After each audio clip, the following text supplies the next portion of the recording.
আমাদের বাঙালির সবার পছন্দের আজকে বানাচ্ছি শুক্তো। শুক্তো বানানোর জন্য প্রথমে এখানে আমি কয়েকটা সবজি কেটে নিয়েছি।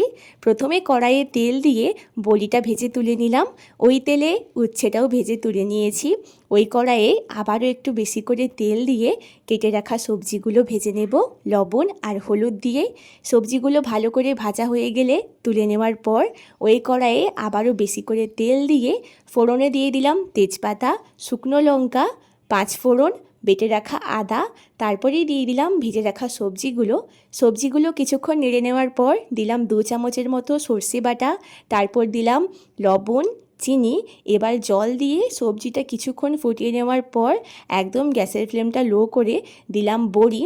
তারপর কিছুক্ষণ নেড়ে নেওয়ার পর একদম গ্যাসের ফ্লেমটা বন্ধ করে দিয়ে রান্নাটা শেষ করেছি। ভাজা মশলা আর ঘি দিয়ে এইভাবে একবার রান্না করে দেখো, আর আজকের আমার রান্নাটা কেমন লাগলো জানিও। টাটা।